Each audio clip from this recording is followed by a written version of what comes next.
Hello everyone, welcome to the channel. उम्मीद करते हैं कि आप सब बढ़िया होंगे और आप लोगों ने अपनी तैयारी स्टार्ट कर दी होगी। आज हम यहाँ पे एक बिग अनाउंसमेंट करने वाले हैं कि जो DSSB के एग्ज़ाम आने वाले हैं उनके लिए हम ऑनलाइन तैयारी स्टार्ट कर रहे हैं घर बैठे, और वो भी फ्री में। आपको ज़्यादा कुछ एफर्ट नहीं करने हैं, आपको बस कुछ स्टेप्स फॉलो करने हैं और जो आपको गाइडेंस दी जाएगी आपको बस उनको फॉलो करना है। ऐसा नहीं है खाली सुन के नहीं बैठना है, सिर्फ आपको फॉलो करनी है चीज़ें। किस तरीके से क्या चीज़ें क्या किस टाइम पे पढ़ना है, ये सब आपको प्रॉपर गाइडेंस दी जाएगी। आपको आपको क्या करना है, मेन चीज़ जो आपको करनी है, सबसे पहली चीज़ जो करनी है, आपको पेशेंस रखना है। दूसरी चीज़ जो करनी है वो आपको ट्रस्ट रखना है। ये नहीं, पेशेंस नहीं खोना है कि ये चीज़ मिल गई, ये आता है, इसमें तो ये आता है, ये कब मिलेगा मैम, ये कब। दूसरी चीज़ ट्रस्ट ये रखना है, ये तो आता ही नहीं है, या फिर ये भी मतलब जो भी वो चीज़ें हैं वो ट्रस्ट थोड़ा सा आपको रखना है। अब हम डिस्कस करते हैं इम्पोर्टेंट चीज़ें यहाँ पे। हम DSSB की तैयारी स्टार्ट कर रहे हैं और मैंने एक वीडियो बनाई थी जिसमें मैंने एग्ज़ाम डेट के बारे में बताया था। वो मैंने ये नहीं बताया था एग्जैक्टली कब होंगे, जो सही में फैक्ट है, रियलिटी जो है वो मैंने वहाँ पे डिस्कस करी थी। एग्ज़ाम डेट का किसी को नहीं पता है, आप वो वीडियोस भी देख आप वो जो मैंने वीडियो बनाई है एग्ज़ाम डेट के ऊपर, डिस्क्रिप्शन में लिंक डाल देंगे, आप वहाँ से देख सकते हैं। वो ये नहीं है, श्योरिटी किसी को नहीं है कि एग्ज़ाम कब है, लेकिन ये ज़रूर श्योरिटी है कि एग्ज़ाम में कम से कम हमारे पास 3 से 4 महीने हैं। 3 तो पक्के हैं, 4 भी हो सकते हैं, क्योंकि जब एग्ज़ाम लेने स्टार्ट होंगे एकदम से ही आपकी पोस्ट के नहीं आएँगे, थोड़ा टाइम लगेगा। तो आप 3 महीने मान के चलिए, 3 महीने आपके पास हैं।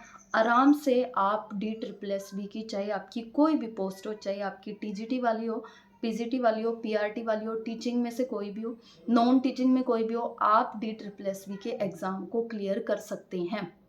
तो इसीलिए हम बहुत धीरे-धीरे, आपने वो कहानी भी वो सुनी होगी एक बात भी, कि slow and study wins the race, यानी कि हम धीरे-धीरे चीज़ें करके भी एक अच्छी तैयारी कर सकते हैं। ये हमारे पास इतनी गोल्डन अपॉर्च्युनिटी है, प्लीज़ इसे मिस मत करना। अगर आप इस DSSB के एग्ज़ाम को लेके सही में सीरियस, आपने फॉर्म भरा है और आप सही में एक जॉब चाहते हैं, तो आपके पास एक बहुत अच्छा मौका है जॉब लेने का। आपको कुछ चीज़ें करनी होंगी। बहुत सारे बच्चों ने एग्ज़ाम भरे हैं, डेफ़िनेटली, मतलब ऑब्वियस है ये चीज़ें, सबका सिलेक्शन नहीं होगा। जिनका सिलेक्शन किस चीज़ पे डिपेंड करता है, सिर्फ़ और सिर्फ़ आपकी तैयारी पे डिपेंड करता है, पर्सन टू पर्सन डिपेंड करता है। सभी बच्चे जो जितने भी बच्चे फॉर्म फिल किए हैं सभी एग्ज़ाम देने जाएँगे, तो उसमें सबका सिलेक्शन नहीं होना है, ये सबको पता है। सिलेक्शन सिर्फ़ उन्हीं का होगा जिनकी तैयारी में कुछ अलग चीज़ें होंगी, जिन्होंने कुछ एफ़र्ट डाला होगा, जिनको कोई ट्रस्ट होगा, कॉन्फिडेंस होगा, बहुत सारी चीज़ें डिफ़ाइन करेंगी, वहीं से डिसाइड करेंगे, और सिलेक्शन के बाद पता चलेगा कि आपने अपनी तैयारी सही करी थी या नहीं करी थी। तो हम लोग यहाँ पे आपके साथ अपने एक्सपीरियंस शेयर करेंगे। मैंने बहुत कम टाइम में DSSB के एग्ज़ाम को क्लियर किया है, और वो क्या-क्या चीज़ें थी, ऐसा कैसे हुआ, आपको ये मतलब ये चीज़ें शायद यकीन करने वाली भी नहीं है। मैं मान सकती हूँ कि इतने कम टाइम में कैसे हो सकता है, लेकिन जो तरीके मैंने अपनाए थे, जिस तरीके से मैंने तैयारी करी थी, वो सही में बहुत अलग था, और मैंने इस पे वीडियो भी बनाई है, आप वहाँ से देख सकते हैं, ताकि कुछ आपको समझ में आ जाए। लेकिन मैं ये कहूँगी कि तैयारी अगर आप सही ढंग से कर रहे हो तो एग्ज़ाम क्लियर करना बहुत आसान है, लेकिन आपको उसके लिए फ़ोकस होना पड़ेगा बिल्कुल ही। ये नहीं है कि बहुत सारी चीज़ें आपको सैक्रिफ़ाइस करनी पड़ती है, बहुत सारी चीज़ें छोड़नी पड़ती हैं, बहुत सारी चीज़ें नहीं, तैयारी में कुछ पॉइंट्स ऐड भी करने पड़ते हैं, वो सब करने पड़ेंगे। हम क्या है, हम चाहते तो हैं जॉब लेना, लेकिन उस जॉब के, हम सिर्फ जॉब के बारे में ही सोच रहे हैं, लेकिन उस जॉब को पाने के लिए जो तरीका है, जो रास्ता है, जो पैटर्न है, हम उस पे तो काम ही नहीं कर रहे हैं, उसके बारे में भी नहीं सोच रहे हैं, हम सिर्फ बहुत आगे तक का सोच रहे हैं। तो बेटर यही होगा, जॉब मिलना ना मिलना इसमें डेस्टिनी भी हमारी होती है, तो वो सब बाद की बातें हैं। मेन बात अब जो हमारे हाथ में है वो सिर्फ यही है कि हम तैयारी कैसे करें, किस तरीके से करें, कितना फ़ोकस डालें, क्या चीज़ें अवॉइड करें, क्या चीज़ों को एक्स्ट्रा डालें, जिससे कि हमारी तैयारी अच्छी हो जाए। वही हम डिस्कस करेंगे। तो आज से हम स्टार्ट कर रहे हैं। अब से हम स्टार्ट कर रहे हैं, ये हमारी फर्स्ट वीडियो होगी तैयारी को लेके, जिसमें हम फर्स्ट स्टेप बताएंगे।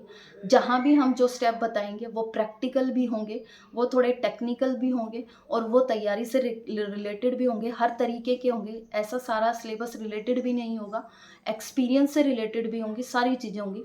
आज फर्स्ट वीडियो बना रहे हैं तो फर्स्ट स्टेप जो आपका है वो आपकी तैयारी को लेके वो क्या होना चाहिए।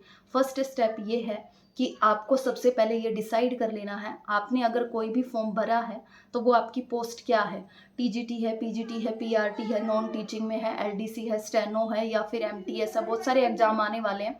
तो ये आपको डिसाइड कर लेना है कि आपकी पोस्ट कौन सी है। और बाकायदा डिसाइड ही नहीं करना है, ये आपको लिख लेना है एक कॉपी पे, जैसे पतली सी कोई भी कॉपी, मैंने पहले भी वीडियोस में बताया था कि आपको एक कॉपी बना लेनी है पतली सी। तो आपको लिख लेना है कि आपकी पोस्ट कौन सी है। ये पोस्ट लिखने के तुरंत बाद जो आपका काम होना चाहिए वो ये होना चाहिए कि आपको उसका सिलेबस ढूंढना है। हम कोशिश करेंगे, डिस्क्रिप्शन में टेलीग्राम लिंक है, डाउट का भी लिंक है, वहाँ आप अपने सिर्फ डाउट पूछ सकते हैं। हम कोशिश करेंगे वहाँ आपके हर सब्जेक्ट का आपको सिलेबस प्रोवाइड कर दिया जाए। वैसे मैंने पहले भी कर रखा है, आप वहाँ फाइल्स में जाके देख सकते हैं।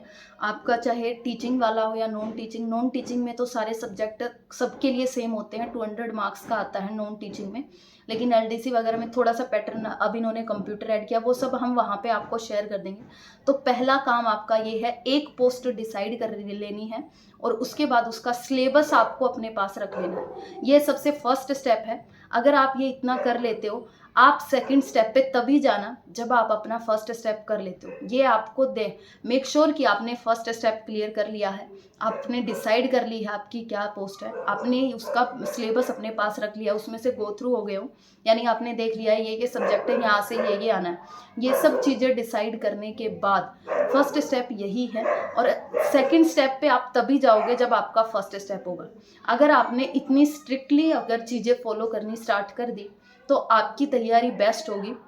और ये सब करते हुए मैं खुद के एक्सपीरियंस से बता रही हूँ, अगर आपने ये सब करते हुए करा है तो वहाँ पे आपको एक अलग सा कॉन्फिडेंस मिलेगा और कोई बर्डन भी नहीं आएगा। अभी आपके पास टाइम है, लिटरली आपके पास टाइम है, 3 से 4 महीने आप तैयारी कर सकते हैं। अगर आप सही में जॉब चाहते हैं तो मैं विश्वास दिलाती हूँ कि आप एक जॉब डीएसएसबी के थ्रू आराम से ले सकते हैं।